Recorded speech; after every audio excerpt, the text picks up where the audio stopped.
ये जो भारत में 6 मैचों की श्रृंखला थी, ये पूरे विश्व को लग रहा था ये बहुत ही रोचक और फाइटिंग वाली एक संघर्ष होगा इस सीरीज में। और ये एकदम से एक ही तरफा श्रृंखला थी। मुझे नहीं याद आता या क्रिकेट प्रेमियों को याद नहीं होगा कि कोई भारत में ऐसी पीछे 1970 के बाद कोई ऐसी सीरीज हुई थी कि जो एक तरफा रही हो। इसमें इसमें हालांकि वेस्ट इंडीज की जो टीम थी उनके सारे ही जो बल्लेबाज थे उन्होंने उपयोगी रन बनाए थे, और जो फास्ट बॉलर जो वेस्ट इंडीज के आए थे, ऐसे फास्ट बॉलर कभी भी ना तो उससे पहले हिंदुस्तान में आए थे ना उसके बाद आए। इस टाइम में इस टीम में भी जो फास्ट बॉलर थे उनके एंडी रॉबर्ट्स से माइकल होल्डिंग, मैल्कम मार्शल बहुत अच्छी एक अपनी साख बना चुके थे, और एक और इनके फास्ट बॉलर थे जो बदकिस्मती से चल नहीं पाए, बेन डैनियल। और एक और इनके पास एक फास्ट बॉलर टीम में थे, विंस्टन डेविस, कोई 6.5 फुट लंबे थे। ये भी इनको भी कामयाब कह सकते हैं। भारत की तरफ से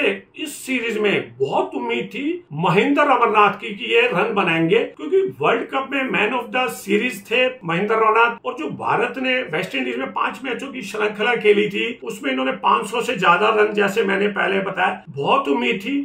बिल्कुल इस सीरीज में महेंद्र अमरनाथ नहीं चल पाए थे। ये सीरीज एक तरफा ही थी, और इसमें दिलीप वेंगसरकर ने हालांकि जैसे मैंने बताया 2 शतक बनाए, 2 सुनील गावस्कर साहब ने शतक बनाए थे। दिल्ली में जो सुनील साहब ने शतक बनाया था उन्होंने सर ब्रैडमैन का रिकॉर्ड इक्वल किया था।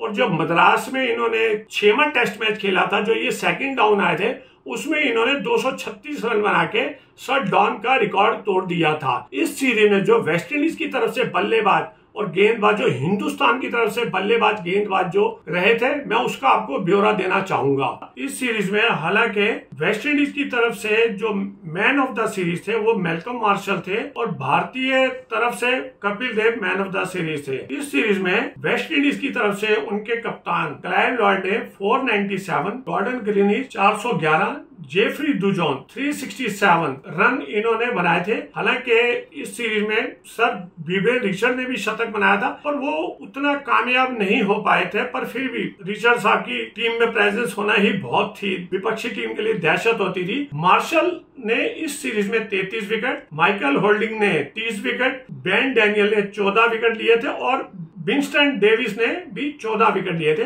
भारतीय बल्लेबाज टीम की तरफ से सर हमारे सुनील गावस्कर साहब ने 505 रन, दिलीप वेंगसरकर ने 425, रवि शास्त्री ने 336, कपिल देव ने 29 विकेट, रवि शास्त्री ने 12 और महेंद्र अमरनाथ ने 10 विकेट लिए थे।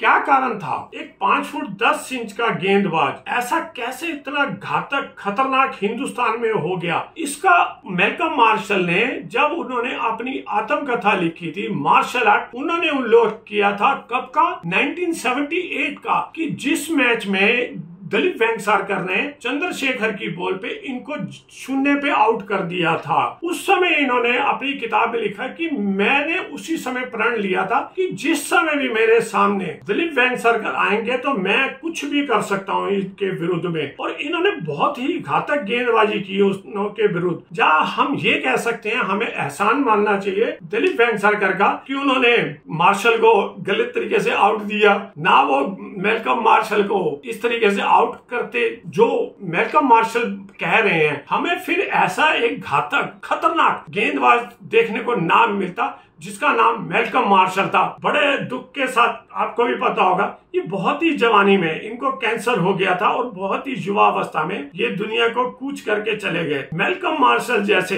बॉलर बार बार पैदा नहीं होते। इन्होंने लोहा, कम से कम मेरे ख्याल से 60 साल से मैं देख रहा हूँ हिंदुस्तान में ऐसी गेंदबाजी किसी भी बॉलर ने नहीं की।